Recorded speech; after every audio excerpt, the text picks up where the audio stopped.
Thank you. Thank you. Good afternoon, everybody. How y'all doing? I'm gonna give y'all a little insight, a little behind the scenes. I'm part keynote speaker, part credit union financial institution consultant, all right? I will let you know when I enter into the keynote speaker persona.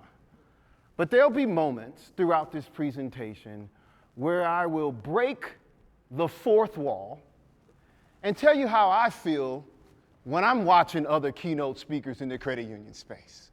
And we're going to have an ongoing, fun, uncomfortable conversation, delightful conversation about what it means to be curious. Reason why I say uncomfortable, if you're uncomfortable, two things are happening. You're paying attention and you're understanding, because you need both those things to even be what? Uncomfortable. Y'all ready to do this with me? Yes.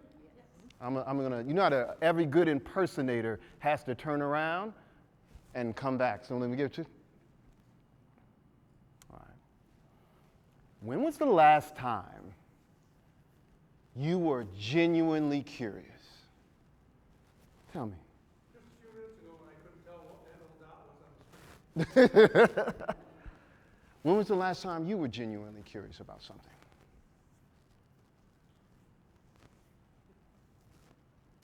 A week ago? What was it about? Genuinely curious why people don't know how to drive in a straight line. That is a great, I wondered that. He said, genuinely curious about why people do not know how to drive in a straight line. I'll tell you, the first time I was curious about something was like when first time I saw a lizard. Does anybody remember the first time they saw a lizard? Does anybody remember the first time they saw a lizard lose its tail? And it runs off when you tried to catch it, right? Genuinely just curious about this little thing moving around and slithering around. Genuine curiosity. When was the last time you smelled something and it just drew you in? We're not in New Orleans. I remember the first time I smelled a beignet, and it just kind of led me all the way into Cafe Du Monde. I remember the first time I smelled food cooking at the lizard thicket. We in South Carolina, right? I just want to make sure we in South Carolina. So some of y'all have been to the lizard thicket before. And I went in there to try to figure out what was going on, right? Or the first time I smelled South Carolina barbecue and wondered what this vinegar is y'all putting on this thing instead of that red sauce, right? Again, sight, smell. Or the first time you heard your favorite song. Anybody want to share their favorite song and the first time they heard it? Anybody? I'll share you mine. Chuck Mangoni, Feels So Good. I wasn't born yet, but the first time I heard it, it was like music to my ears, and I needed to find out who played that particular song. Curiosity leads us to things. It draws you out of your comfort, and it draws you toward the thing that you were curious about, to find something out about it. Okay? Your curiosity about those things pulled you closer. It was a spark, an experience etched into your memory.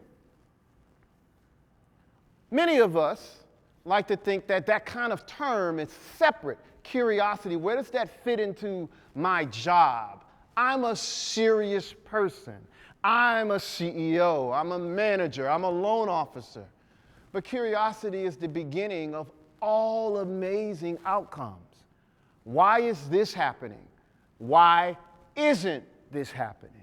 And oftentimes, we don't give ourselves an opportunity to be curious about the outcomes that aren't happening at work. So at work, when was the last time you were truly curious? Anybody?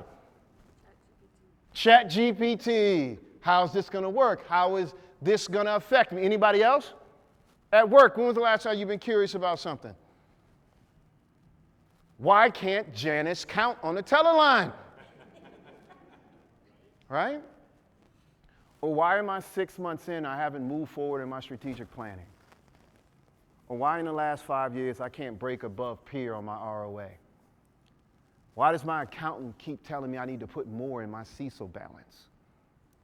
Meaning curiosity can be fun, but these are the things that are often playing in your heads. For those of you that have seen me speak before, I have telepathy. I can read your minds and your body language. I sense your discomfort. I sense your curiosity. Some of you at the beginning of this were wondering, where is he going with this? I could sense your awkwardness. Your awkwardness is not my awkwardness. I live in awkwardness. Okay? When was the last time you were truly curious in work? Well, was it in the break room when you were wondering what that smell coming from the refrigerator? All right? You know, you open, I've been in a lot of credit union break rooms, and you open it up, and depending on how OCD the CEO is, you know, it can be quite the fragrant thing you open up, right? Especially when someone decides to warm something up from last night and it kind of just, you know, you smell it. All right? But that's one thing. But when was the last time you were genuinely curious, not just about your credit unions, but about your members? Now, I'm generally a fun guy. But there's two things I don't really kind of like play with in the credit union space because I operate in two different worlds. I operate in the community banking world and I operate in the credit union world. This word here is synonymous with what other words? Say it out loud. Oh, well, that's one way to talk to me. It's synonymous with what? Owners. Owners. That is the key difference between financial institutions that call themselves banks, that have shareholders, and members who are also what? Owners. Sometimes we like to forget about that. Because if they remember, just think about it. Some of y'all don't even at your annual meeting don't have this many people that actually what? Show up, right? What if they actually remembered that they were owners and they showed up demanding things? When was the last time you were genuinely curious about these individuals and not your credit union as an entity? Okay? These individuals existed before this existed. Does that make sense to you all? There was recently a credit union charter they keep on talking about. It's so interesting about how we tout and we celebrate brand new de novos that are less than $5 million in assets. And you see it everywhere. But we don't talk about the 40 to 50 credit unions we're losing every quarter in the same breath. That makes me genuinely curious. Other things that I'm curious about. I wonder about credit union leaders. I wonder about why doesn't anybody speak up at these league events? Why doesn't anyone go to GAC and rattle the cage a little bit? I have my presumptions, but it's something that I've been uniquely what? Curious about. When's the last time you've been genuinely curious about your members, not just their FICO score or their Vantage 3.0, whatever you use in these days, but just their lives? Because in that curiosity, you're able to create an emotional connection to your brand that will enable you to actually open up those checking accounts and get that organic loan. Because I'm not the keynote speaker. You know, I'm not a former submarine captain. I didn't play football. I didn't win the American Ninja competition. You know, all the real important people that usually show up in front of you as a keynote, that I'm sitting here wondering, I'm in the back, how did that person get paid $30,000 for 1 hour to do that? When it didn't have a doggone thing to do with anything related to what? Credit unions. No, I'm in y'all backyard every day. So I'm not one of these keynote speakers that doesn't understand your life and what you're going through. Oftentimes, we focus on these things instead of these things, and we wonder why they go to the Honda dealership first before they come to you. Curiosity. But is that even my job? Is it your job to be curious? Is it your job to think outside your box? Okay? Meaning, as a credit union CEO or a budding credit union CEO, all you know is how you was raised. The CEO before you did it that way. The CEO before you did it one way. But you got to realize, family, that the CEOs before you operated in a completely different environment than you. The CEOs before you who you gave that nice watch to, whose pictures on the wall or what have you, that's not today. You can't walk into an orientation at your SEG and have 100 people that's all going to sign up just like that. There was a different level of competition. Curiosity brings you to questions. Why not me? Why not me? Why is that other institution getting 10% organic growth year over year? How is that other credit union getting rid of their overdrafts and still making budget? Ugh. I mean, if I got rid of my overdrafts, we'd barely get by. How are they doing it?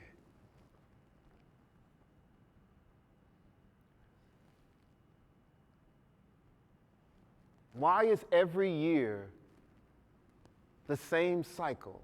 Strategic planning, budget, bring in some CDs, try to get it out through some indirect, and repeat. It's because we're not being curious. It is your job to figure out ways to grow your credit union. It is your job to think outside the box. It is your job to think outside of your pending retirement. See, many of you, well, let me bring in some New Orleans terms. That credit union over there has multiple letters from merger brokers inundating them, making offers about what they can get if you as the manager and you as a credit union would just convince your board to merge with them. None of y'all get any of those letters, do you? None of y'all, right?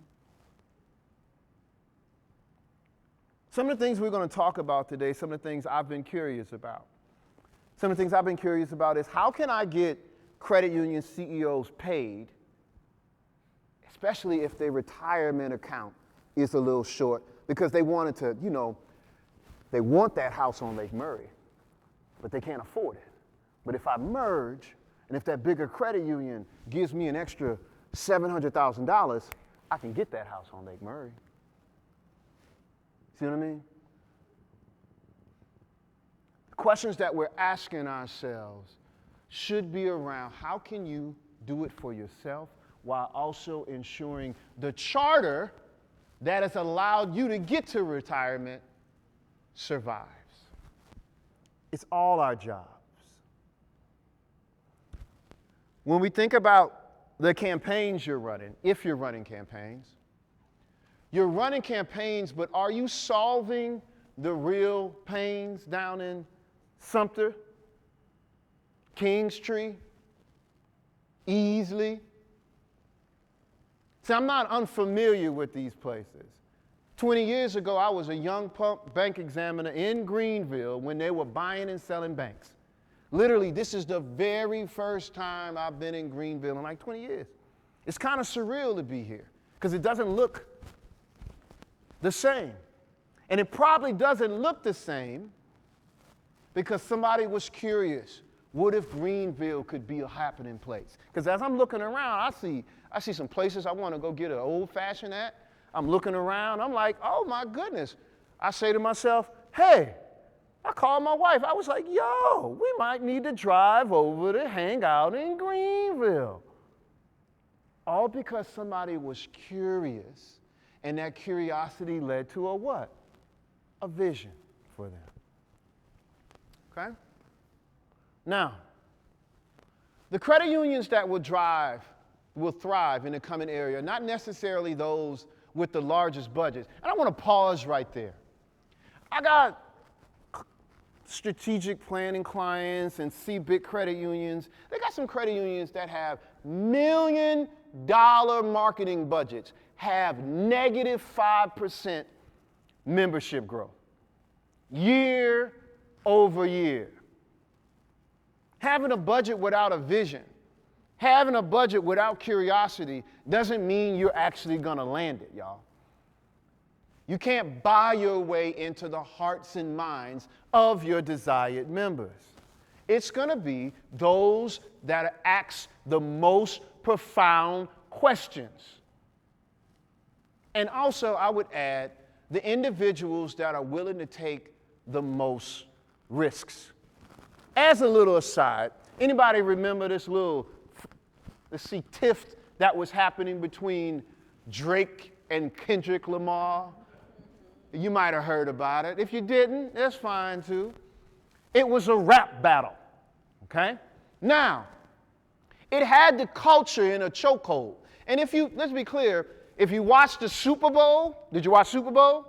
Then you saw the remnants of that battle, all right? Now, here's the thing. What are credit unions struggling with? The average age of their what? Membership. Okay, there's a demographic that's in the chokehold of this. There's a hashtag, not like us. What if we went on and we said, hey, those banks are not like us? Oh, we're not going to do that. Why would we ever do that? That makes me uncomfortable. But what about your desired audience? What's the goal? Membership growth. Yeah, but I don't like that. What's the goal? Membership growth. Yeah, I don't want to speak to that audience. Yeah, what's the goal? Membership growth. If the goal is membership growth, and here's the problem too. And I'm just going to talk to y'all like y'all family. See, if I got a hold of your directors, I would tell your directors, make membership growth a part of that CEO's compensation, and all of a sudden they'll be like, they not like us, they not like us. Why? Because they're going to want to make sure that they bring in those new members by what? Hook or crook. See, let me make sure that some of y'all know that I understand you.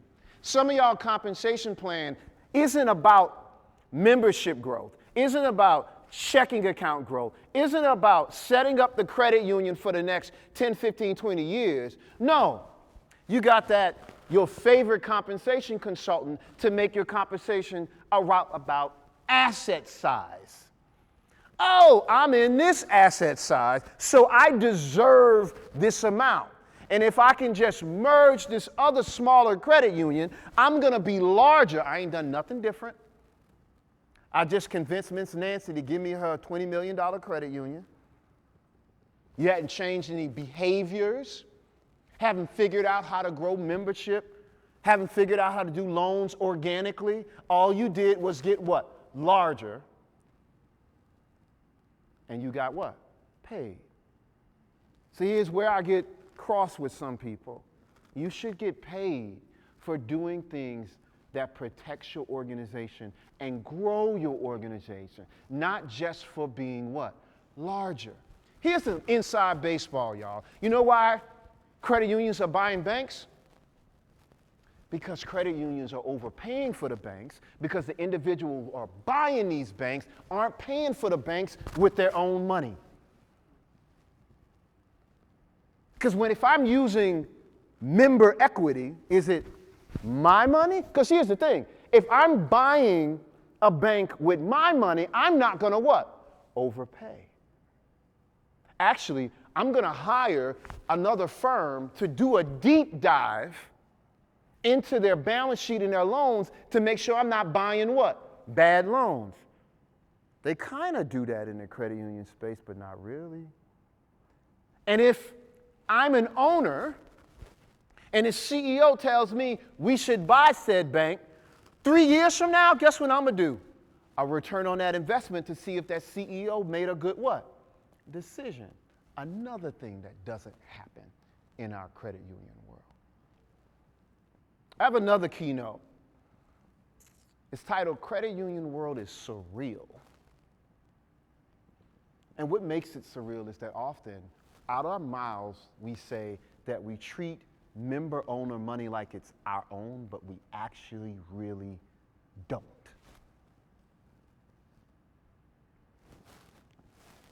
Credit unions that will thrive in the coming era aren't the ones with the largest budgets, but rather those that ask the most profound questions.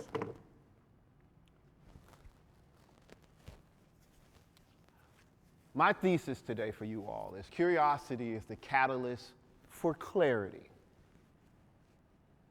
Curiosity is the catalyst for connection. Connection between yourself and your employees.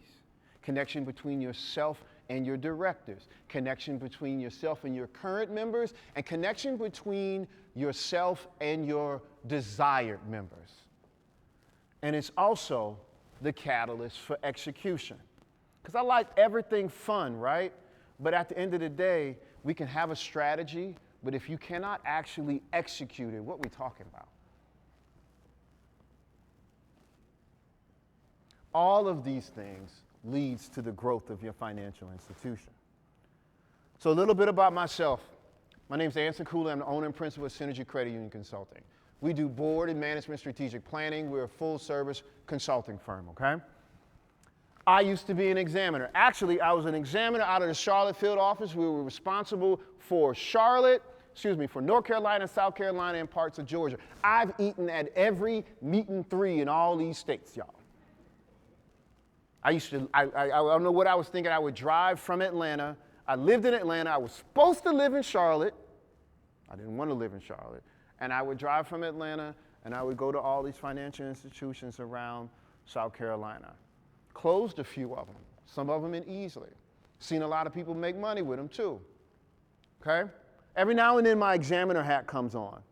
Every now and then my auditor hat comes on, because after I was an examiner, I went and led a regional accounting firm's banking practice.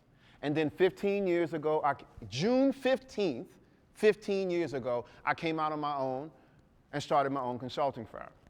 And for the last 15 years, we've been helping financial institutions not just survive, but thrive, okay? I like to think I'm an educator, and I like to really kind of point this thing out when we talk about education. I was explaining this to my children in the car today, man. The Latin derivation of the word education is educa. When you're educating someone, you're not just trying to get them to do it the way you want them to do it. No. Educa means to draw from within. Meaning when you're educating someone, you're pulling out what is already inside of them and making it better. That's what you're doing. You're lighting a flame when you're educating someone. Training, I get that. But it's so much better when you combine what you want them to do with who they are and how they already express themselves. Okay? Now, These are some interesting movies, and one of the reasons why I point these out is because I like to break the fourth wall during my presentations. I like to just stop and say, I see you. The same way Ferris Bueller did on his days off. Anybody, does that fall into anybody's like 80s favorite? The same way the Wolf of Wall Street did, and one of our all-time favorites, what's his name? Deadpool. They stop and they communicate with you. Because sometimes when I'm watching keynote speakers, I want to stop and be like, yo, what does that have to do with us? And I want to, when I'm on the stage and I look at some of y'all faces, I want to stop and say, how did that not resonate with you? Okay? So we're breaking the fourth wall today. Here's what curiosity got Disney. Anybody heard of this show? I saw a clap. Somebody asked the question, what if we did a Star Wars show with no lightsabers? No Jedi whatsoever. I didn't know what to think about it, y'all. But I'll tell you, if you're not a Star Wars person, if you watch the first 2 seasons of this thing, you'll be like, I mean, the tension that they build in this show is just, it ends up being one of the most successful Star Wars shows. Actually, it's almost as successful as Empire Strikes Back, family, if not better. And it started with one question. What if we left out the Jedi? And now you imagine sitting in the room and the executives around this table and everybody said, you mean no Skywalkers? No Yoda? No lightsabers?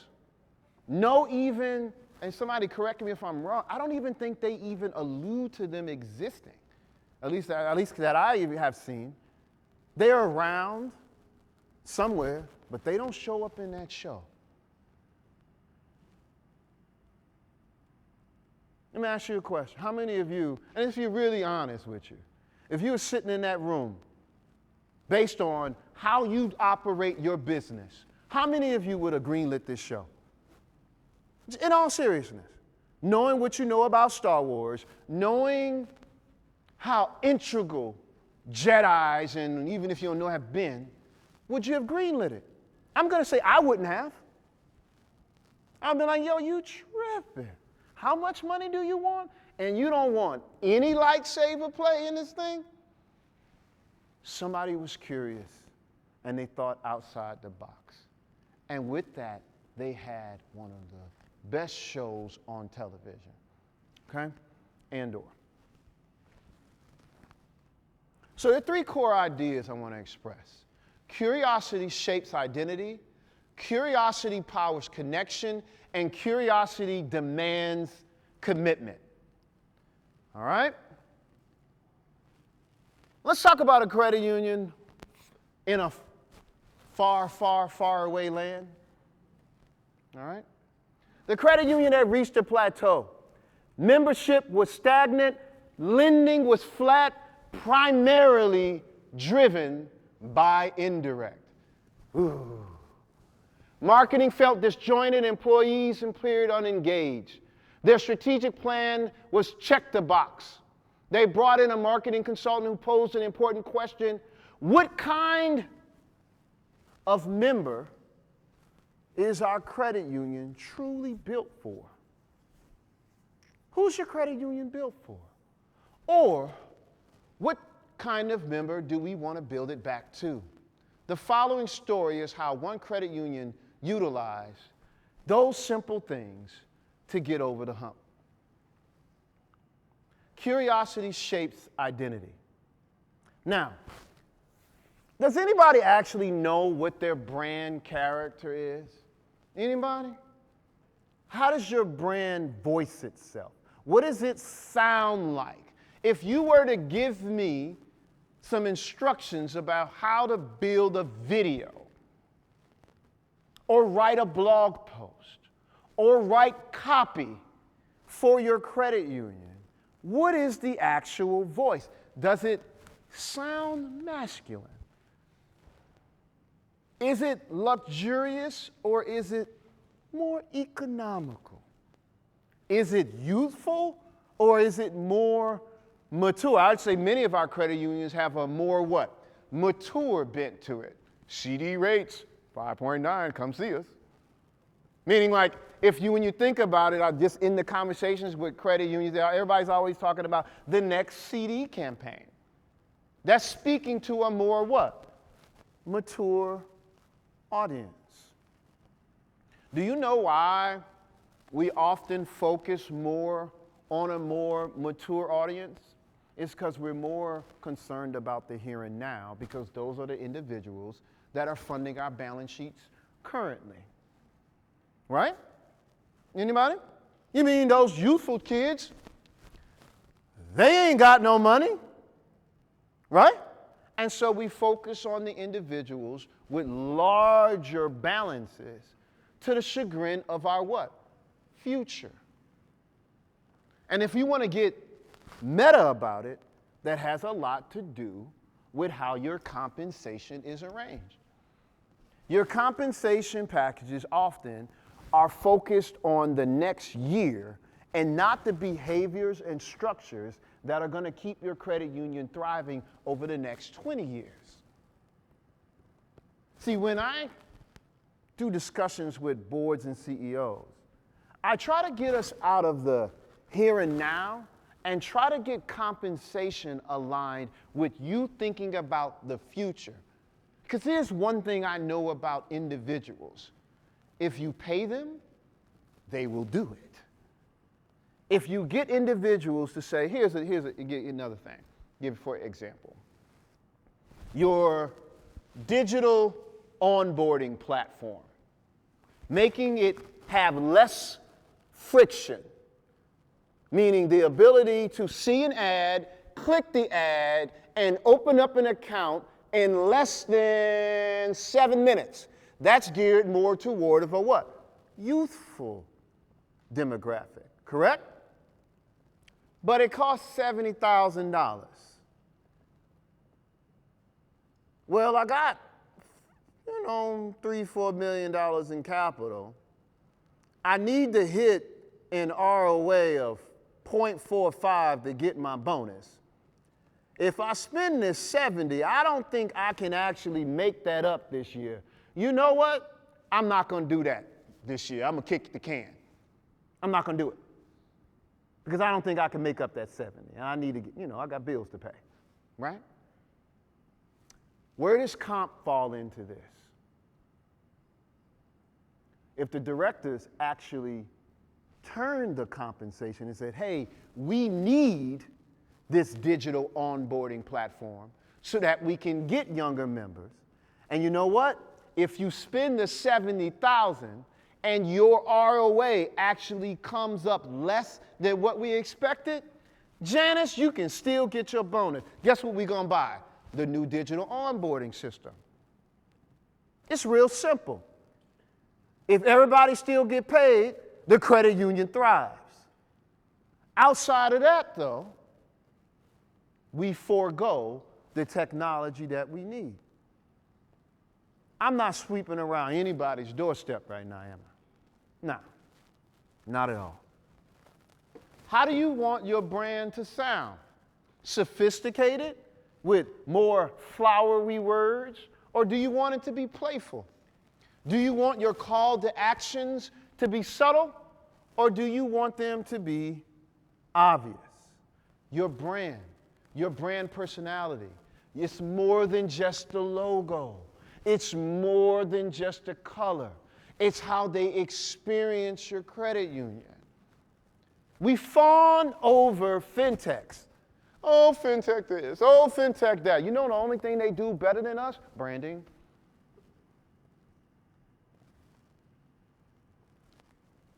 They get an investment from investors, and they invest in a fancy marketing firm that gets the attention of the desired demographic, and they thrive. And we look at them and like, I want to partner with them. For what? You could have done the same thing if you just would have funded your marketing department. There's nothing sexy or fancy about them. Don't be jealous of what you can do at home. Here's the thing, your curiosity shapes environments. I like interior design.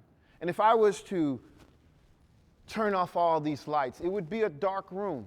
Many of our credit unions are like rooms with no lighting.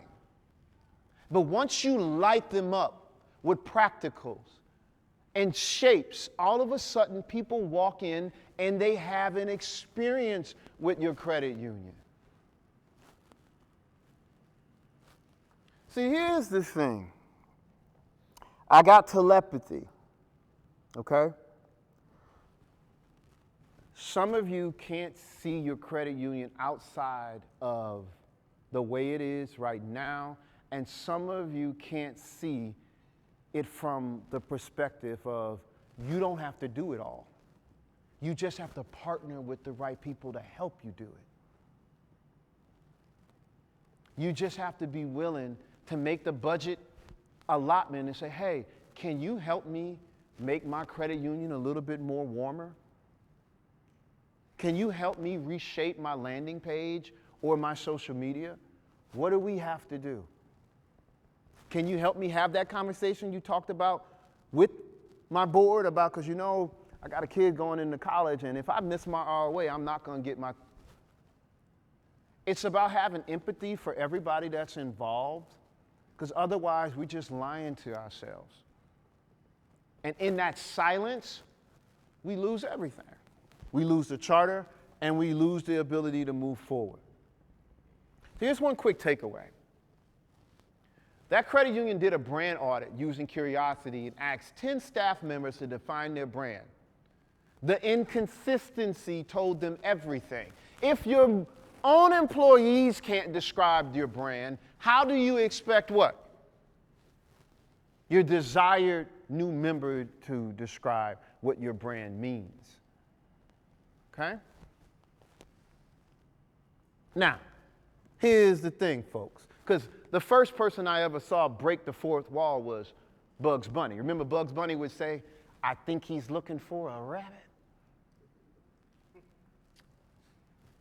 Many of you, I knew at this point, some of you will be like, you know, I'm with you, Ancin.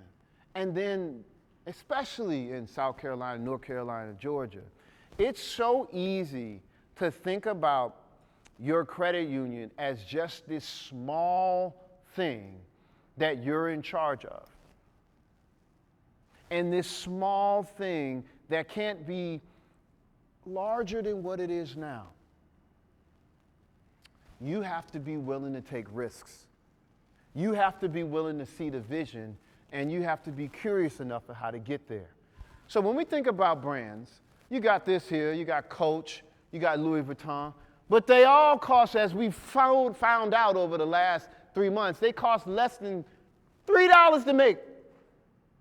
The zipper might be the most expensive thing on the whole thing. Why do we pay for it though? Because of how what? It's positioned in our mind from a brand standpoint. That's it. That's why people pay $1,100 for a Neverfull. Because I want to communicate to this other lady that I'm sophisticated. I want to communicate to this other man that I'm in the know or I'm making money because I wear my master's t-shirt everywhere. I was there. We all communicate things to people. What is your brand communicating? Curiosity powers connection. See, here's the thing.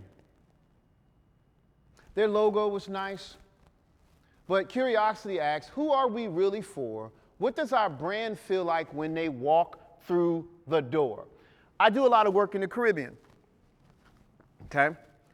The way people experience credit unions and banks in the Caribbean is like, the employees make the member or the customer feel like they're doing them for a pay. I'll get to you when I get to you. Sit over there. And they walk across all slow. And this is excruciating to watch. They walk all slow. We'll see you now. Because why do people do that, though? Because it makes them what? Feel important. It makes them feel important in their community. When the objective is to make the member feel seen. The objective is to make the member feel heard.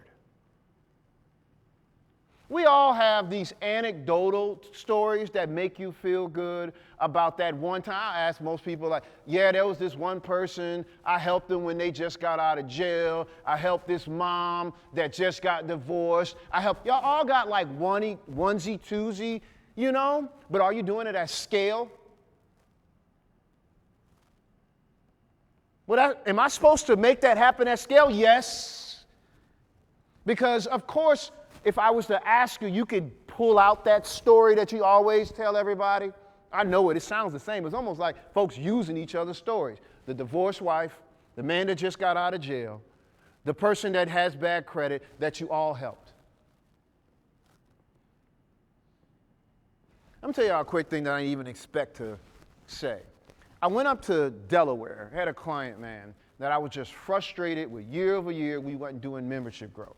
So I grabbed an iPad and I went down to Dunkin' Donuts and I bought 36 donuts and I just went around to person after person after person. Why don't you do business with these folks? Why don't you do business with these folks? Here's a donut. Why don't you do business with these folks? Why don't you do this? I spoke to maybe 375 people. That day, I got 125 new members. Passing out donuts. That's not my job, but it ain't difficult. When you're actually what? Asking. When you're actually trying to like figure it out. Okay? It's interesting what you can figure out when you actually like walk up on somebody and say, have you ever noticed this credit union here? Yeah, I noticed it. Why haven't you ever walked in? I don't know. Nobody ever asked. Come here. Let's go sign up. Matter of fact, I'm going to walk you right in. The CEO ain't doing nothing. Look, come on, right here. Now you got a new friend. I did that in a day. Imagine if you hired somebody to do that for you every day.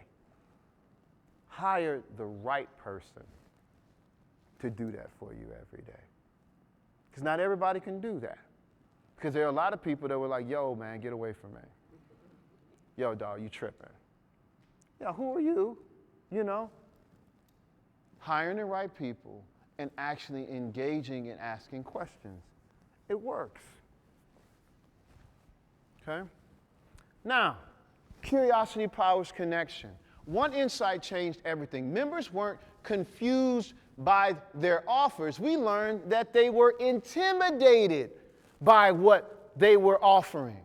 The CU had to shift from informing members to empowering them in the language, in how you communicate. Just don't tell people about your product. Tell them about how the product fits into their life. They revamped their email cadence. They rewrote their product pages. They used more straightforward language, and they trained their MSRs on tone so that everybody got the same experience. Because you all know that MSR that belongs more in collections than in the front. You know that person, right?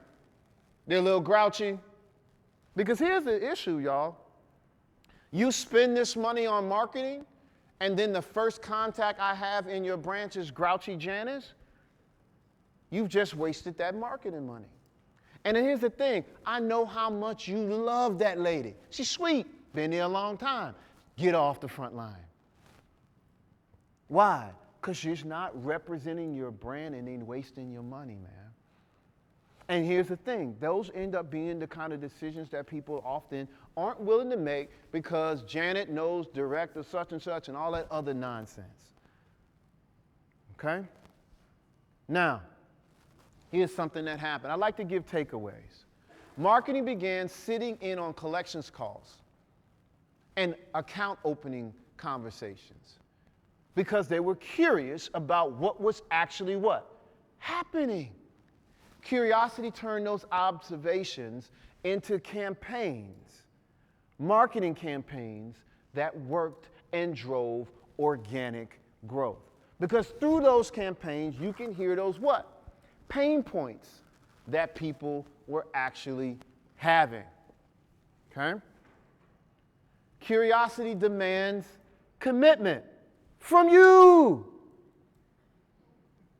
You. Homer loves donuts, right?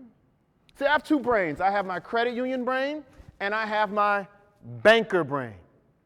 They're two. I'm not asking you to throw out your, what we would call good sense, but there should be some blend between your bleeding heart and your what?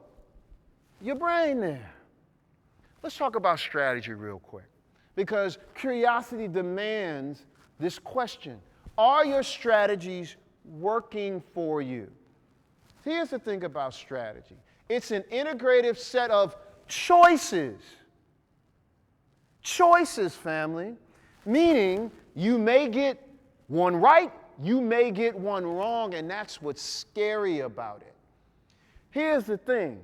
Buying a new such and such is not strategy.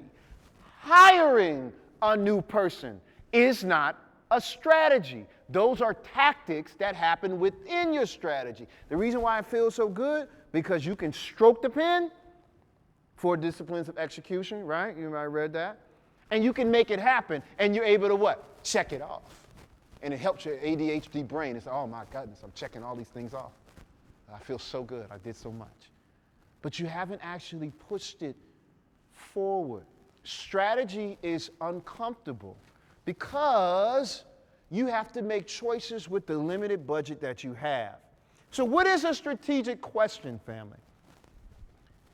How do we become the financial institution of choice for ages 11 to 30? Or how do we get Zelle? Which one's a strategic choice? This one. This is the broader scoped question. This one is the one that makes you a little bit more curious. How do I? Because here's the thing. Let me just break this down. If your strategic question is how do I get Zelle, you can buy Zelle off the shelf, budget for it, and still not what? Reach them. You got it, but you don't know how to what? Market to them. If you start with this question, you learn how to market to them, and this becomes just a line item on your strategy. It becomes a component of it, a key result. Hey, if I want to reach 11 to 30, I'm going to need to get Zelle, but I'm also going to have to figure out how to what? Speak to them. But see, here's the thing. We do this, and between me, you, and the fence post, your director's never going to be under wiser. If you say at the beginning of the year, we're going to get Zelle, and at the end of the year, you got Zelle, your director's going to be like, bravo. They gave you the budget to do it. You didn't do nothing. You give any person off the street a budget to buy something, guess what they're going to do? Buy it. What's the difference between you and them? What makes you different? What makes you different is how you go about achieving these long-term strategic goals. Why are we picking on this group here? This group actually uses the products that we sell. They need cars. They need homes. They have life changes. Yes, they don't have large bank accounts. They're not savers. But there's other ways we can fund our balance sheets, right? Here's another one that often gets mixed up as a strategic choice. How do we grow the credit union and improve income? I can grow the credit union by selling securities. I can grow income by selling participations. If you want to, your directors would be what? None the wiser. You got a piece of property that you repossessed 5 years ago. Hey, Gonna have a bad year, sell that property, $150,000, made the year. Is that repeatable and sustainable though? It's not. Here's a better strategic question. How do we become the financial institution of choice for the segment we serve? And if you do that, guess what's gonna come? This. This becomes the measure of how well you're doing this. Ask broader, bigger, be more curious about these strategic questions, and you will get better outcomes, family. And I won't, listen, when you go to other places and you go to different conferences and you see all those cool CEOs and stuff like that walking through, they're not doing nothing special. Many of you can run their credit union today. Why? Because all they're running is a balance sheet strategy. They bring in money from outside and they lend it out via indirect and participation. You could do that today. And I tell them to their face all the time. That's why they don't invite me no more. I'm telling you the truth, y'all. Nothing fancy about what they're doing. They're not growing members. If you net out, if you ever want to get real geeky or curious, take out all of their growth via indirect and all the membership growth that happens through indirect, and they've been stagnant for the last 10, 15 years. It's not sustainable. But if, let me be clear to you, some of you figure out how to grow membership growth with your small little budget that you got, a recruiter gonna come knocking. Figure it out. Take your budget, grow it organically, and grow your loans organically, and pop up on somebody's list. They're gonna say, hey, if you can do that at that $60 million credit union, that $80 million credit union, I know you can do it if I brought you over here to this 500 one. And it's me just talking to you if you want to be like selfish about your career. If you can figure it out with what you got at your small credit union, you can do it over there. There's nothing special. Being honest with you, a lot of us don't realize how easy this is to manufacture. It's just managing your yield curve. But it's not sustainable. This is sustainable. Okay? Now, here's a question that I'm always curious about. I want y'all to figure this out for me. How is it that I have the experience that I have at Buc-ee's, y'all? How is it that the brisket tastes the same? How is it that every time I pull up to a Buc-ee's, it is the bathroom's clean? I got 4 kids and 2 dogs. They got a place for my dogs. I don't mind my kids walking off. We literally don't stop until we get to a Buc-ee's. You know what Buc-ee's got curious about? What if we paid people above a living wage? How would they treat our customers? The car wash manager at a Buc-ee's make $95. The man that makes the brisket at Buc-ee's makes $70,000. The person, y'all, some of y'all are like, yo, this is wild. Yeah, the person that's in charge of the entire Buc-ee's, $225 a year.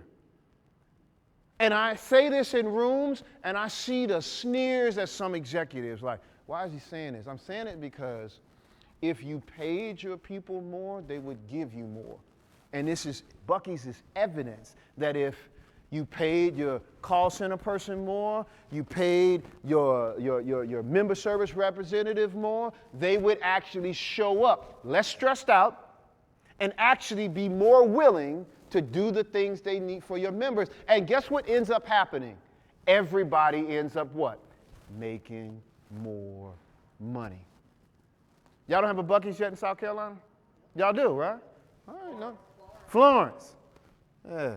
Mighty way to go to Buc-ee's, but you know, if you go on your way to Myrtle Beach, I guess that's what you're going to stop at, right? I got you. Curiosity demands commitment, y'all. So here's the thing, and as I think I'm started maybe like 10 minutes late, so I'm circling around the end. Thank y'all for being with me.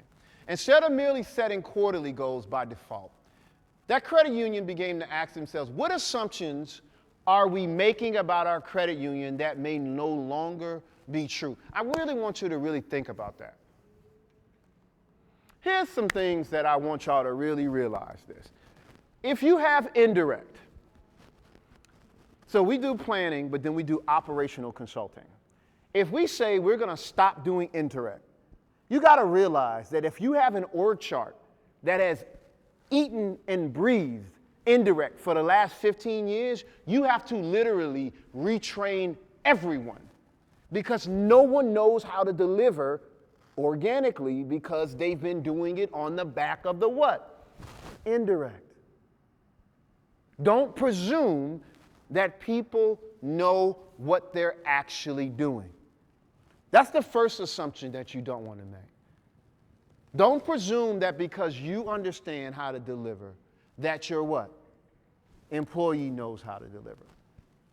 Establish a 15-minute block and asking your employees or your key employees, what are we missing in every management meeting?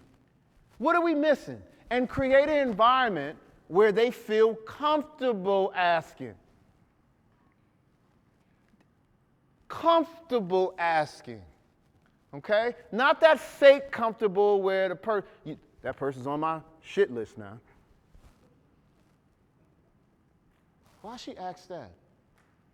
You know what I'm talking about. Where everybody speak up. It's safe. It's not safe. Okay? In the ALCO meeting, they added a marketing rep to provide insights into pricing and product performance because the CFO shouldn't just be making all the pricing decisions because they're going to make it with their little CFO mind and maybe not with the marketing mind. Okay? What were the results?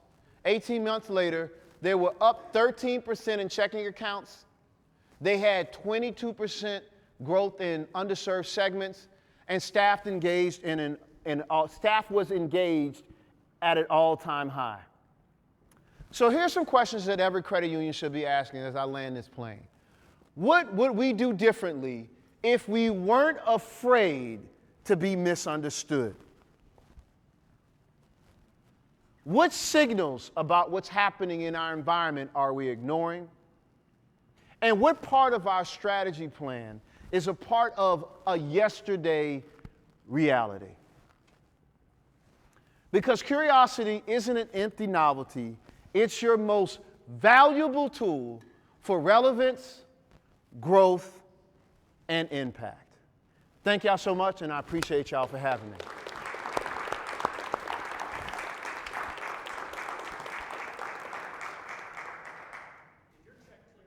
Not yet. I'm teasing. You don't like it? Okay.